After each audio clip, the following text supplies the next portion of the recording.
Hey guys, I'm going to walk you through on what I just did to change out my thermostats on my 2012 LML Duramax. Don't let it intimidate you. It is not that bad. Now, I'm an electrician by trade, but I do have 25 years of farming under my belt. So I've worked on a little bit of everything, and this I would rate as a 1.5 on the scale of 10.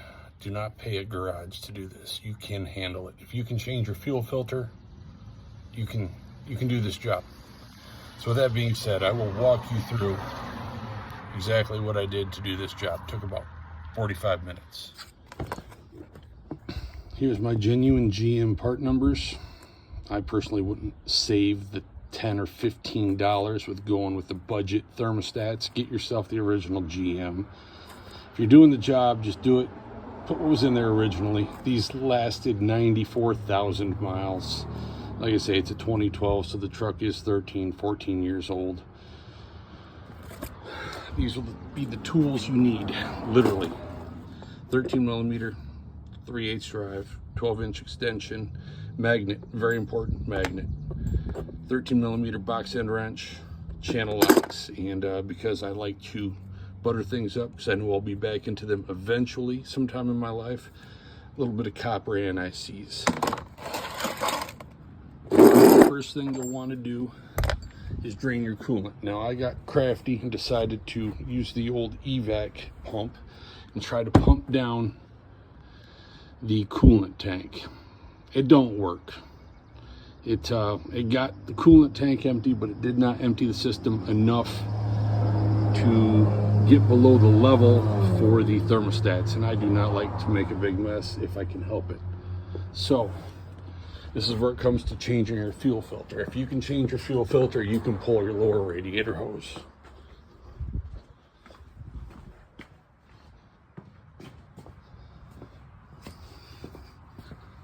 Pop the inner fender out like you would if you're going to change the old nasty fuel filter on these trucks. I personally run a Cat with a Sinister diesel adapter. Just a better filter, 2 micron instead of 6, and I know injection system probably appreciates it. So to find yourself a shoebox, jam it up underneath the frame and down into a bucket. You'll notice there's no coolant spilled. This is a real simple job. Put the shoebox up and under, and then pull this metal spring clip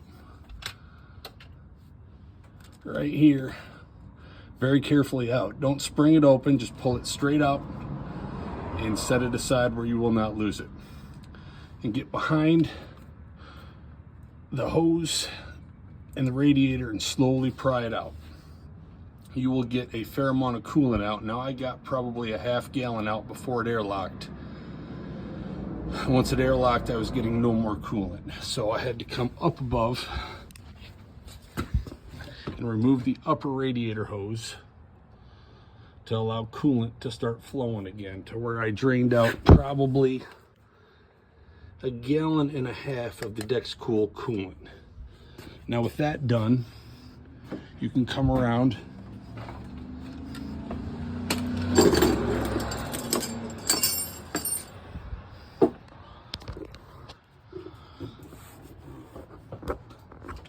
that light. You can come around the upper radiator hose already off, like I said, so you can get the vacuum off the system. Remove these 2 bolts, one in the housing there and the other one in the plastic beneath, holding the shroud to the radiator. There is a pin right here that holds this plastic shroud from sliding, so you'll have to pull the plastic shroud away in order to get the thermostat up and out. These 2 bolts right here holding the fuel port will have to come out. Be very careful. Do not drop them. If you drop them, this will turn into a bigger job. You'll have to take probably the alternator or air conditioning pump off. Unless you get lucky, it'll probably end up underneath that somewhere in no man's land, along with all the 10 millimeter sockets people seem to lose. So pull those 2 out, and then there are 4 13 millimeter bolts. There,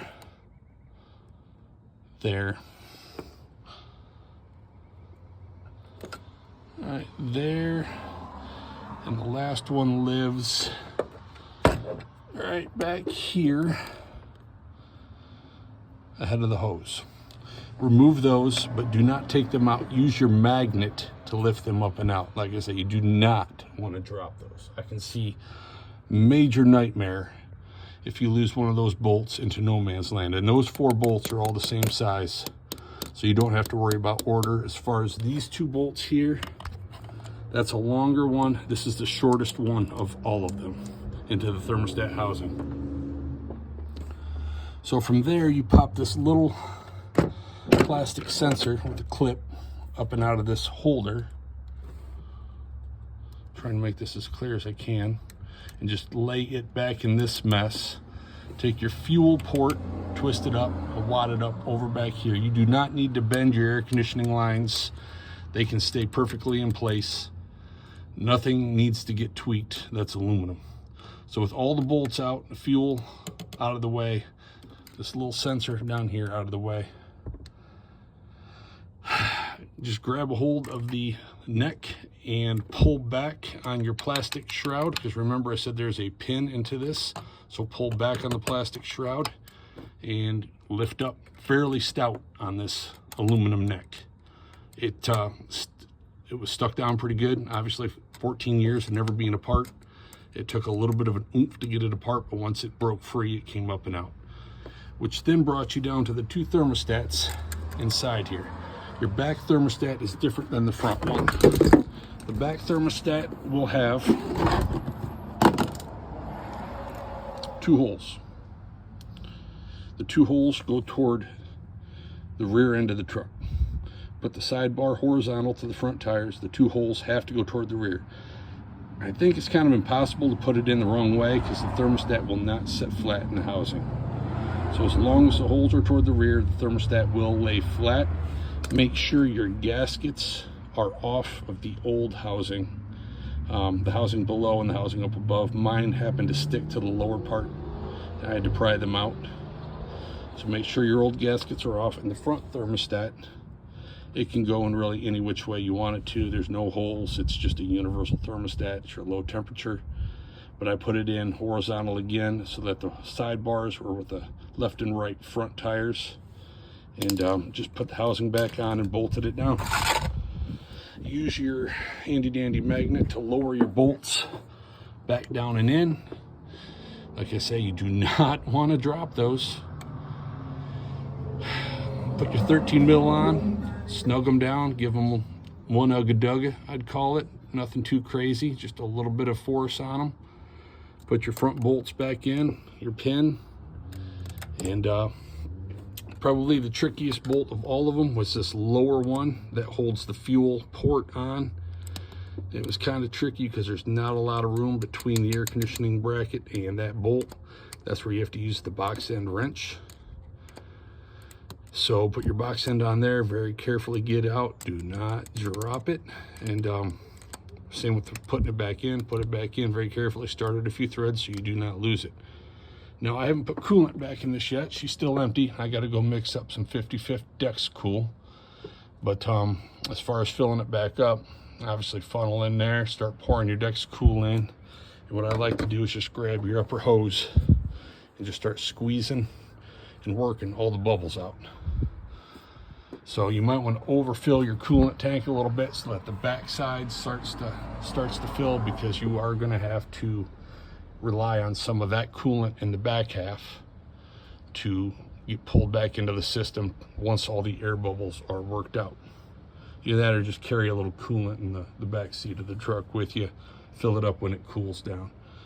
But my goal here was to make a short, easy video on how to do this really pretty easy job that's not worth paying the dealership. So short and to the point is what I like. No one wants to sit through a 35-minute YouTube video on how to do something